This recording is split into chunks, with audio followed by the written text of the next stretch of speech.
Une des meilleures façons de perdre des amis est d'être rejeté et d'aller jusqu'au bout avec Dieu. Soyez sérieux à propos des choses spirituelles, abandonnez toutes vos idoles, tournez-vous vers le Seigneur de tout votre cœur et faites en sorte que Jésus possède tout votre être, détournez les yeux des choses de ce monde. Et vous devenez soudain un fanatique religieux aux yeux des gens. Vous devez alors vous attendre au pire rejet que vous ayez jamais connu. Quand vous étiez tiède, que vous aviez une certaine forme de piété, mais sans puissance, que vous n'étiez ni trop saint ni trop pécheur, vous ne dérangiez personne, pas même le diable. Tout était calme, vous étiez accepté. Vous n'étiez qu'un parmi de nombreux croyants tièdes. Mais vous avez changé. Vous avez faim de Dieu maintenant. Vous avez été convaincu de péché et vous êtes incapable de jouer aux chrétiens. Vous vous êtes repenti, vous vous êtes tourné vers le Seigneur de tout votre cœur. Les idoles ont disparu. Vous avez commencé à fouiller dans la parole de Dieu. Vous n'êtes plus à la recherche des choses matérielles. Vous êtes obsédé par Jésus. Vous êtes arrivé à un niveau élevé de discernement et vous commencez à voir dans l'Église des choses qui ne vous ennuyaient pas avant. Vous entendez prêcher en chair des idées qui vous brisent le cœur. Vous voyez des chrétiens céder à la tentation du compromis comme vous le faisiez autrefois. C'est pourquoi cela vous fait si mal. Vous êtes maintenant réveillé. Vous avez changé de direction, vous êtes brisé et vous avez un esprit repentant. Dieu vous a donné un fardeau pour l'Église. Au lieu de se réjouir ou de vous comprendre, vos amis croient que vous êtes devenu fou. On se moque de vous, on vous ridiculise et on vous traite de fanatique. La main de Dieu s'est posée sur Moïse de façon merveilleuse et lui a fait prendre conscience de l'esclavage du peuple d'Israël. Moïse était si enthousiasmé par la nouvelle du salut qu'il venait de recevoir qu'il s'est précipité pour en faire part à ses frères. Il pensait que ses frères comprendraient que Dieu leur accordait le salut par sa main, mais eux ne comprirent pas. Moïse était l'homme le plus doux de la terre à l'époque. Dieu le consumait littéralement. Il n'essayait pas d'être plus saint que les autres, il avançait dans le Seigneur de façon prophétique. Il voulait que ses frères entendent et voient ce que Dieu se préparait à faire. Mais au lieu de cela, ils l'ont rejeté en disant « Qui t'a établi chef et juge sur nous? Pour qui te prends-tu » Il comprendrait peut-être un jour, mais pas maintenant. Quand le Saint-Esprit m'a réveillé il y a des années de cela, j'ai commencé à comprendre son appel à la sainteté, et je me suis mise sérieusement à marcher dans la vérité. Sa parole est devenue vivante pour moi, et j'ai alors vu des choses que je n'avais jamais vues auparavant. J'ai voulu en faire part à tout le monde. J'ai appelé des pasteurs au téléphone et je leur ai raconté ce que Dieu me disait. Avec ceux qui venaient me voir dans mon bureau, je pleurais, je sortais ma Bible et je leur montrais les vérités glorieuses qui parlaient d'un cœur pur et de l'abandon complet. Je croyais qu'ils le comprendraient eux aussi. Je croyais qu'ils aimeraient la parole et prieraient avec moi afin de recevoir une nouvelle effusion de l'Esprit de Dieu. Au lieu de cela, la plupart d'entre eux se sont contentés de me faire un clin d'œil. Ils ont dit des choses du genre « Êtes-vous sûr de ne pas exagérer un peu ?» Ou bien alors « C'est un peu trop fort pour moi. » Plus je cherchais Dieu, moins je les voyais. C'était comme si on me jetait de l'eau froide à la figure. Ils ne voulaient pas en entendre parler. Si cela vous arrive depuis que Dieu vous a réveillé, sachez que vous n'êtes pas le seul dans ce cas. Je veux vous montrer et vous avertir avec la parole de Dieu à quoi vous attendre si vous avez l'intention d'aller jusqu'au bout avec Dieu. Vous pouvez vous attendre à 3 réactions. 1, vous serez rejeté. 2, vous serez chassé au loin. Et 3, vous serez lapidé. 1, vous serez rejeté. Jésus avertit ses disciples. Si vous étiez du monde, le monde aimerait ce qui est à lui. Mais parce que vous n'êtes pas du monde et que je vous ai choisi du milieu du monde, à cause de cela, le monde a de la haine pour vous. Montrez-moi un croyant qui aime la vérité et qui y obéit. C'est quelqu'un que l'Église tiède s'apprête à rejeter et à persécuter. Si vous renoncez à ce monde, les gens vous abandonneront. Jésus a eu beaucoup de disciples, jusqu'à ce que les gens comprennent que ce qu'il prêchait était difficile et exigeait beaucoup d'eux. Tous ceux qui aimaient les miracles ont entendu ce qu'il réclamait. Ils l'ont alors abandonné en disant « C'est trop difficile, qui peut l'accepter ?» Jésus s'est tourné ensuite vers les 12 et leur a demandé « Allez-vous partir vous aussi ? Ou bien, est-ce que ma parole est trop difficile pour vous ?» Pierre a répondu « Seigneur, à qui irions-nous ? Tu as les paroles de la vie éternelle. » Pierre et les 12 ne voulaient pas partir, parce qu'ils aimaient la parole que les gens trouvaient trop difficile, trop exigeante. Elle produisait en eux des valeurs éternelles. Ils voulaient rester fidèles à la vérité, quel que soit le prix à payer. Voilà la question que chaque chrétien doit affronter dans ces derniers jours. Allez-vous vous détourner de la vérité qui vous convainc? La vérité qui dénonce votre péché, qui ôte, corrige et détruit vos idoles? La vérité qui vous appelle à détourner les yeux des choses de ce monde, de vous-même et du matérialisme? Ou bien allez-vous vous tourner vers la prédication douce, rassurante, qui vous chatouille agréablement les oreilles, en prétendant que tout va pour le mieux dans le meilleur des mondes? Allez-vous permettre au Saint-Esprit de vous sonder? De vous révéler ce qu'il veut? La vérité libère. Elle vous rend libre des sermons morts, des pasteurs mortels, des traditions mortes, des doctrines de démons. Libre des assemblées qui se détournent de la vérité parce que cela fait soi-disant preuve d'un manque d'amour. Ceux qui aiment la vérité et veulent y obéir veulent également s'approcher de la lumière, afin que chaque action secrète soit révélée. Jésus a dit, « Car quiconque fait le mal a de la haine pour la lumière, et ne vient pas à la lumière de peur que ses œuvres ne soient réprouvées.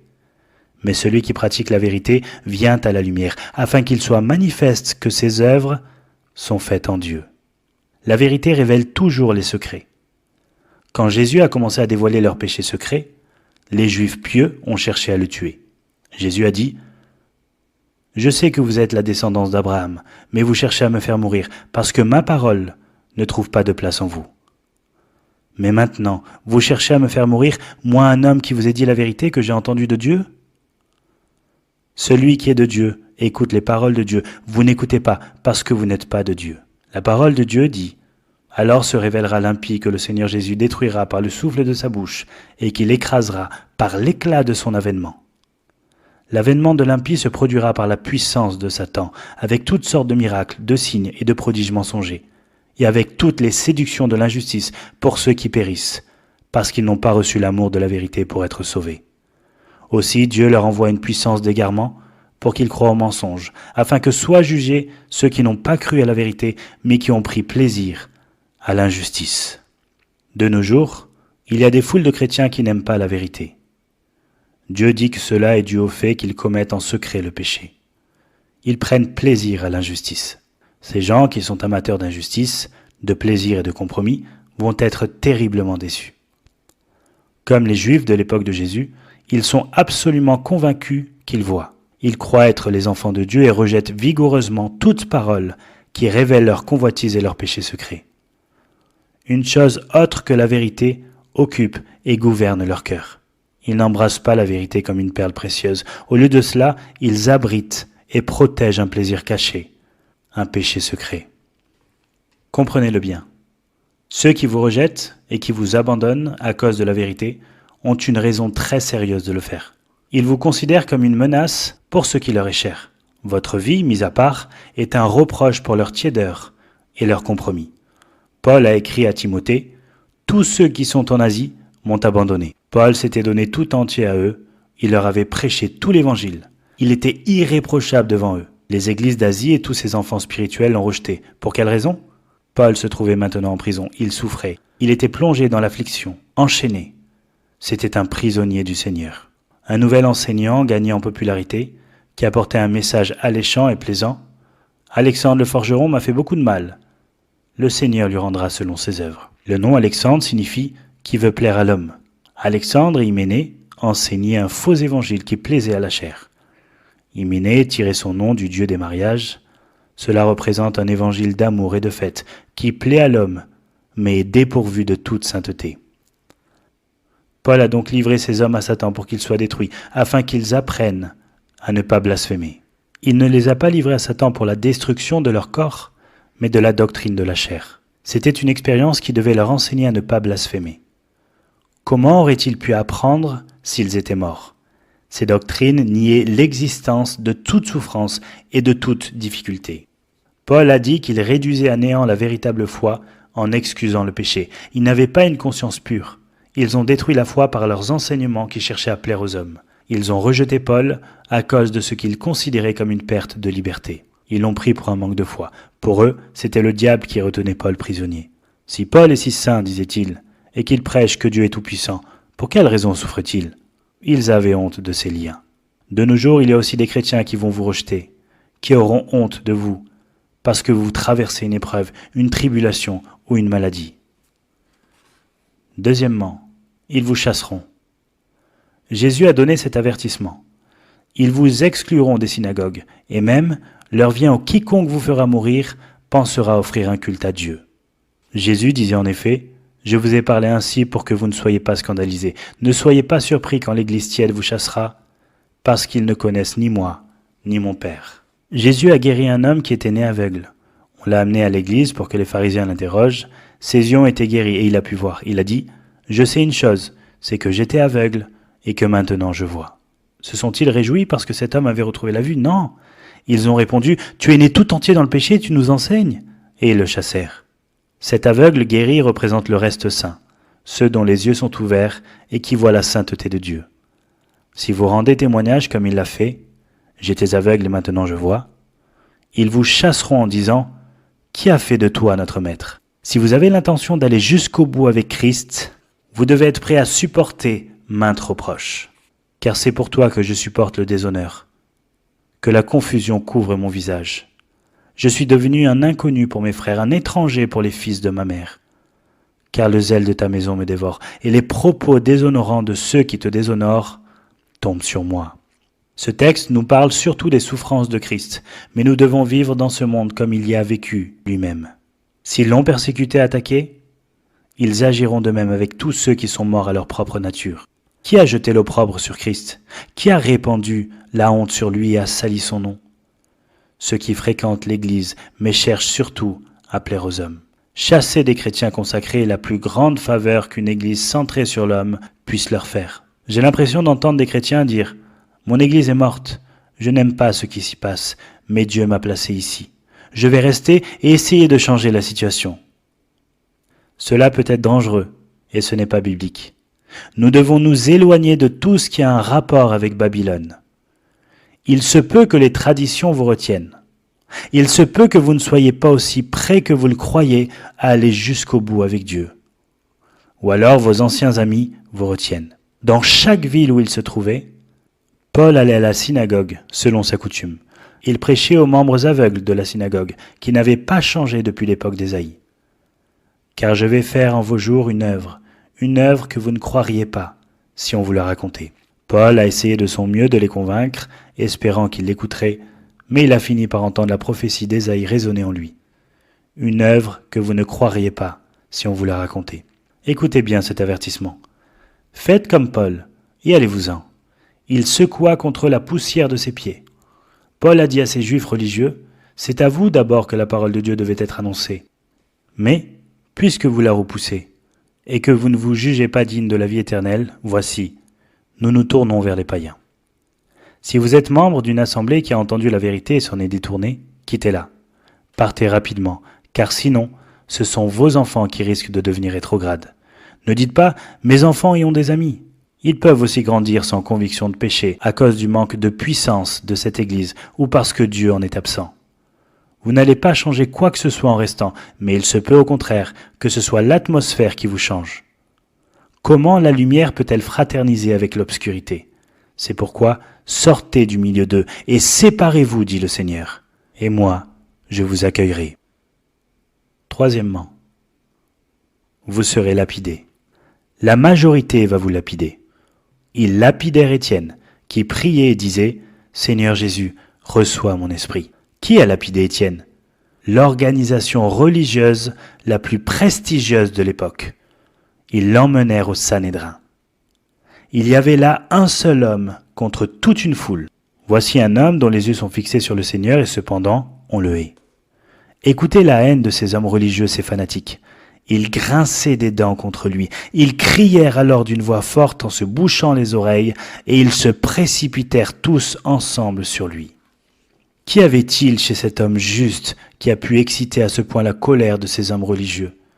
Il prêchait une vérité qui leur transperçait le cœur. Hommes au cou raide, incirconcis de cœur et d'oreille, vous vous opposez toujours au Saint-Esprit, vous comme vos pères.